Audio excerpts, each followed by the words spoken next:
Junie B., first grader. Jingle bells, Batman smells. P.S. So does May. Written by Barbara Park. Chapter 5. Elf Ladies. My head clunked down on my desk real hard. Mr. Scary read the name on my paper. I raised up and looked at him. Then I clunked back down again. Mr. Scary said to please knock off the clunking. He took my hand and stood me up. Boys and girls, Junie B needs a little bit of help reading the name, he said. We'll be right back. Then, quick as a wink, he hurried me into the hall, and he closed the door. I crossed my mad arms again. It's not fair, Mr. Scary. I hate that dumb name. I hate it. I said. My teacher snapped his fingers. You know I don't allow that word in my classroom, Junie B., he said. We do not hate in room 1. I looked all around myself. But I'm not hating in room 1, I said. I'm hating in the hall. Mr. Scary looked at me. We don't hate in the hall either, he said. I raised my eyebrows, real curious. Really? No kidding, I said. A lot of children will be surprised to hear that. Mr. Scary bent down next to me. Look, I know you and May aren't the best of friends, he said. But this is the time of peace and goodwill, remember? And being a secret Santa to someone you don't like is the truest form of goodwill there is. I stared at him. How do teachers come up with this stuff? Really, Junie B., he said. If you do something nice for May, you'll feel so proud inside. It will feel like a gift that you've given yourself. I kept staring. Maybe they pick it up at teacher school. After that, he ruffled my hair, and he walked me back inside. Pretty soon, all of the children lined up at the door, and we followed Mr. Scary to the gift shop. The media center is down the hall and around the corner. There was a gift shop lady in an elf hat. Welcome, room 1, she said. Welcome to our holiday gift shop. She smiled at us with big white teeth. I'm the president of the PTO, she said. My name is Mrs. Hooks, but just for today, you can call me Elf Ellen. She looked all around. Some of you might know my son, Jeff. Jeff is a big 3rd grader. Roger raised his hand in the air. I know Jeff Hooks, he said. Jeff Hooks stole my milk money last year. Elf Ellen stood there, very frozen. Then she quick pointed across the room. Over there is Elf Wendy. Elf Wendy and I are here to help you with your gift selections. If you have any questions, please let us know. Roger waved his hand again. Did Jeff Hooks ever get punished for what he did? I reported him to the office, but I never got my money back. Elf Ellen squinted her eyes at him. I meant questions about the gift shop, she said. After that, she passed out lists with all the gift items on them, and she told us about the prices. Children, as you can see, each of our 5 gift tables has a number on it, she said. The number on the table matches the price of all the gifts on that particular table. She pointed. For example, all of the gifts on table 1 sell for $1. And all of the gifts on table 2 sell for $2. And the gifts on table 3 sell for $3. And so on. Does everyone understand? Sheldon raised his hand. What about the gifts on table 4?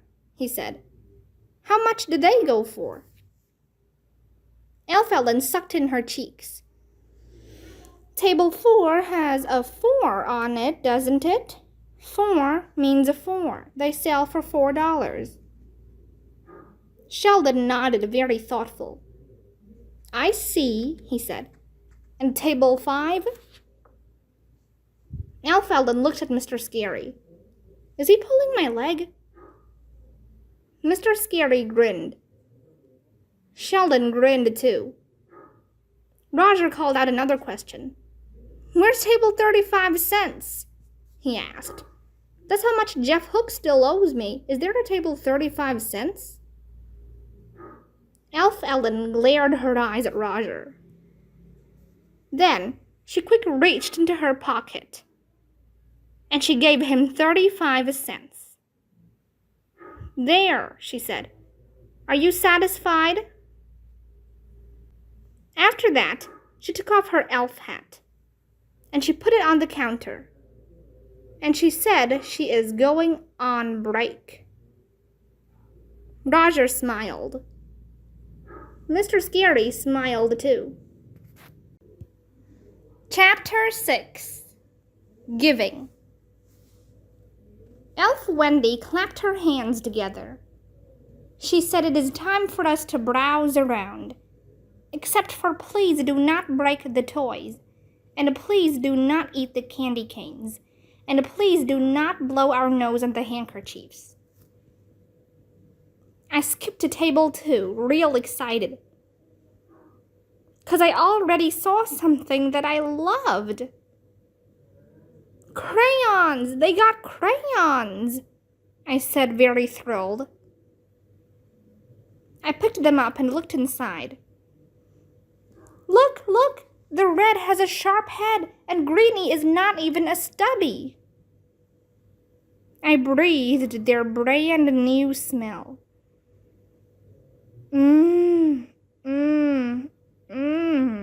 I would love, love, love to buy these things, I said.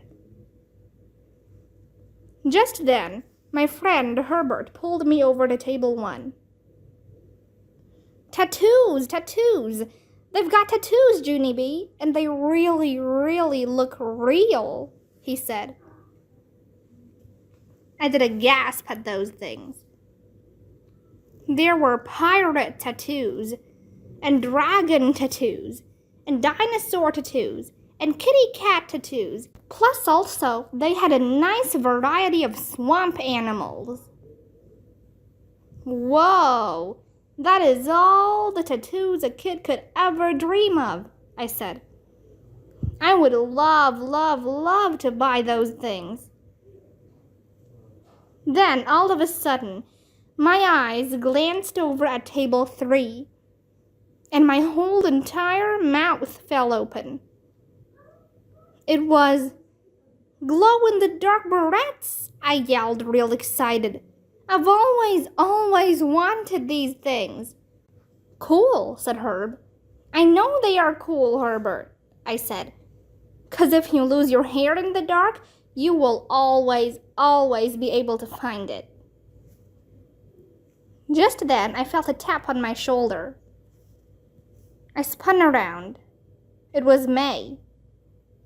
You shouldn't be wanting to buy gifts for yourself, Junie Jones, she said. We are here to buy gifts for others. I put my hands over my ears. Whoops, bad news, I can't hear you, I said. May raised up her voice. It is nicer to give than to receive, she shouted. Giving is the spirit of the holiday season. I am a giver. I give and I give and I give and I give. Just then I thought I heard another voice. I turned to look. Mr. Scary was calling out some words to us, I think. Yeah, only I can't actually hear you. I've got my hands over my ears, I called back. He walked over to me and took my hands away.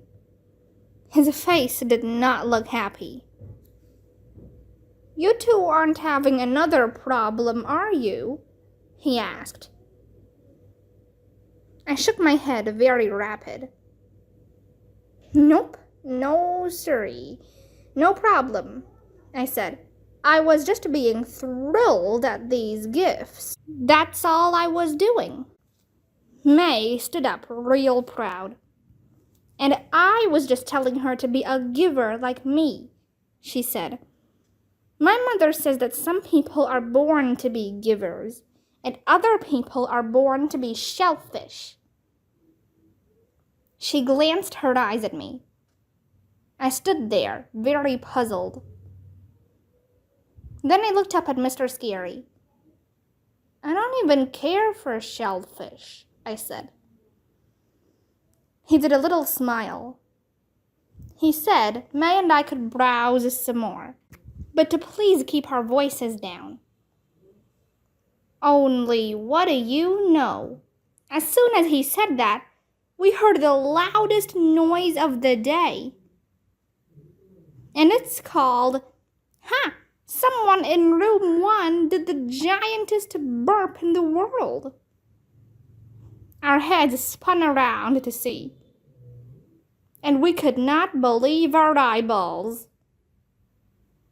"Lucille! It was Lucille!" we shouted. Then all of us started laughing at once. "Lucille burped! She burped! She burped!" we hollered again.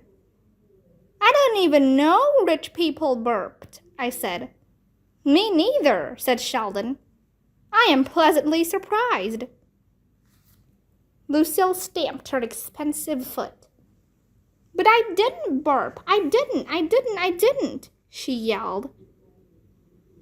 She held up a round toy in her hand.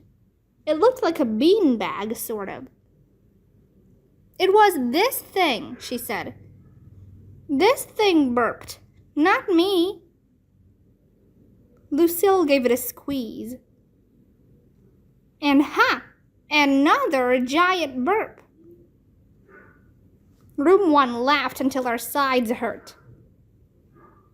Even May was laughing. Plus, Mr. Scary was laughing too. A good burp can bring the whole world together, I tell you. Mr. Scary went to table 5, and he read us some information about that toy. It costs $5, and it's called a squeeze-a-burp, he said. All of us clapped at that silly name. "A squeeze-a-burp! A squeeze-a-burp!" we hollered. "Squeeze the squeeze-a-burp again, Mr. Scary." Mr. Scary smiled, but he shook his head no, and he put it back on the table. "I think we've had enough burping for one day, don't you?" he said. Room 1 did a groan. "How can you have too much burping?" said Jose. "Burping is pure entertainment." Sheldon nodded. "I agree. My grandpa can burp the Star-Spangled Banner," he said. "I've been trying to bring him in for show and tell, but he's booked solid." I looked at Sheldon very admiring. He comes from a talented family, I think. After that, all of the children hurried to table 5, and we gathered around the squeeze-a-burps. We read the writing on one of the bags. It said, "Squeeze-a-burp, world's biggest belch in a bag." "That gift is a genius," I said. "I would love to buy that thing." "Who wouldn't?" said Lenny. "See," said Jose. "Even my grandmother would love a belch in a bag." Shirley slumped her shoulders. "I just wish it didn't cost $5 whole," she said. $5 is a lot of money for a burp." "Yeah," said Sheldon. Except for my grandpa, everyone in my family still burps for free. After that, all of the children walked away to browse some more. Only not me. I just kept standing there and standing there. 'Cause the squeeze-a-burp was the funnest gift I ever heard of. And I had to have one of those things, I tell you. I just had to.